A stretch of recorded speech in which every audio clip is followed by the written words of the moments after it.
Halo guys, assalamualaikum warahmatullahi wabarakatuh. Welcome back to my channel. So, di video ini gua mau memberikan sebuah ilustrasi gimana caranya untuk membaca di market. Soalnya kan kalau kalian baru banget belajar untuk menganalisa market, baru banget belajar untuk trading, kan bingung tuh gimana caranya untuk menganalisa. Mulainya tuh dari mana sih, gitu ya kan?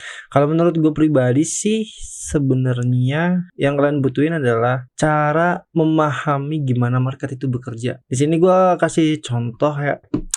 Kayak contohnya kan gini ya. Di market ada mangga, harga skillnya tuh 25.000 gitu ya kan. Jadi mangga yang ada di market ini ketika banyak pembeli yang datang gitu ya kan, ini harganya bisa naik. Kalau kalian nggak percaya coba deh ke pasar gitu ya kan. Suatu ketika nanti harga mangga ini bisa jadi 30.000 atau bahkan lebih gitu ya kan. Oke, mangga yang awalnya 20.000 sekarang udah jadi 30.000. Karena apa? Karena banyak yang beli gitu. Nah, sekarang semakin banyak yang beli mangga itu, gitu ya. Anggaplah sekarang eventnya lagi bulan puasa gitu ya. Yang awalnya 30.000 ini udah mahal, harga mangga naik lagi ke harga 40.000 gitu. Jadi awalnya mangga harganya 25.000. Terus karena banyak orang yang pengen beli mangga, harga mangga tuh naik ke 30.000 gitu ya kan. Naik ke 30.000. Padahal mangga udah 30.000 dia udah mahal gitu ya kan. Tapi karena event lagi ada bulan puasa atau apa gitu ya kan, yang beli makin banyak. Harganya naik lagi ke 40.000. Nah, itu 40.000 itu pernah terjadi di tahun sebelumnya gitu ya kan. Karena udah ngerasa mangga, kok mahal banget mangga nih 40.000 sekilo gitu ya kan, ibaratnya gitu. Orang-orang udah mulai sepi nih yang beli ya kan. Orang-orang udah mulai sepi yang beli. Terus event Ramadan udah selesai, harga mangga turun lagi ke berapa? 25.000 sekilo. Balik lagi ke harga semula gitu. Event habis itu tuh lagi musim panen mangga lah ibaratnya. Karena mangganya banyak ya kan, harga mangga turun ke 20.000 sekilo gitu. Jadi ketika lagi ada panen nih, yang beli udah dikit, terus panen kan stok barang banyak. Mau nggak mau kan harganya turun biar mangga ini laku gitu. Sekarang awalnya 25.000, karena lagi panen turun ke 20.000 ya kan. Terus karena panennya tambah melimpah, sedangkan yang beli ini nggak ada ya kan. Gua kasih contoh di sini yang beli mana? Nah, yang beli ini gua hapusin dulu. Nah,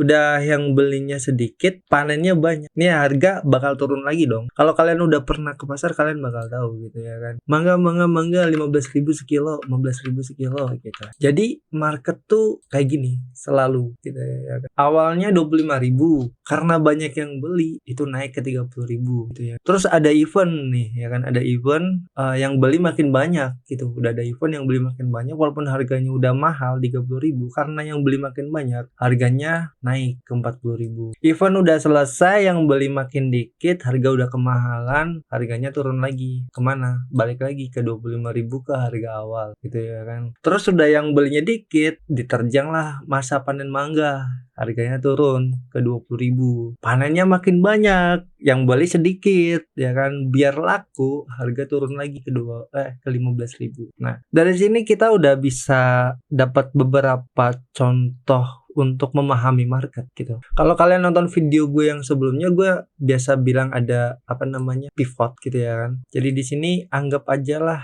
yang 25.000 ini pivot ya kan. Terus 40.000 ini resistance ya kan. Ini anggap ini resisten. Terus yang 15.000 ini support gitu. Jadi gini, buat kalian yang lagi belajar trading, ini tuh dasar banget pengetahuan yang harus kita miliki sebagai analisa market gitu ya kan. Mana garis pivotnya, mana resisten, mana support, itu satu. Kedua, event apa yang lagi berlangsung di periode itu gitu. Contohnya gini, ketika banyak orang yang beli, itu berarti lagi banyak demand ya kan. Ketika demand banyak, itu harga naik karena permintaannya banyak, harga otomatis naik gitu.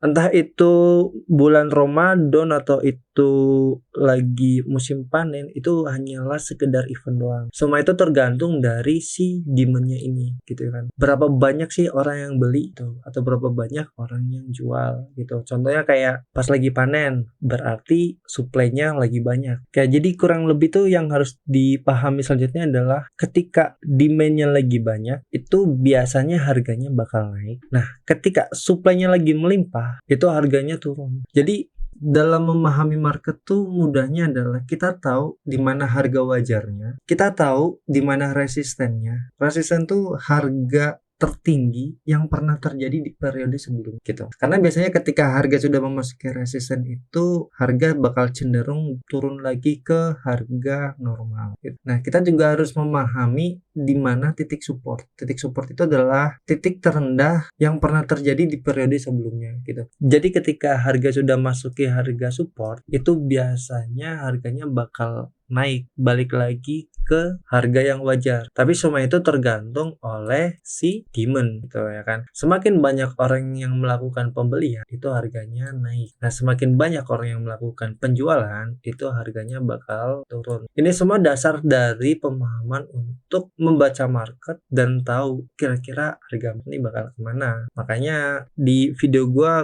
selalu bilang kayak ini pivotnya, ini supportnya, ini resisten. Tinggal kita ngelihat demand-nya bakal kemana nih, apakah demandnya sebanyak itu atau supply-nya yang lebih banyak gitu. Jadi antara si manggahnya yang lebih banyak atau orang yang belinya lebih banyak, itu contoh paling mudah yang gua pikir untuk mudah banget dipahami oleh kalian yang masih pemula banget dalam hal ini. Oke guys, jadi kurang lebih ilustrasinya gitu ya, gimana caranya untuk membaca market ini sedang apa gitu. Jadi semakin kalian tahu gimana cara ngebaca market, kita bakal bisa lebih paham kira-kira ini harganya bakal naik atau turun gitu. Selanjutnya mungkin gimana cara mengimplementasikannya ke dalam chart gitu ya kan. Tadi kan contoh dasarnya untuk kita memahami gimana cara ngebaca marketnya. Terus seperti apa sih yang terjadi di market sebenarnya di dalam forex atau mungkin instrumen lain yang sedang kalian coba untuk pahami dalam belajar trading. Gue Dian Mas, pamit undur diri. Wassalamualaikum warahmatullahi wabarakatuh. Bye guys.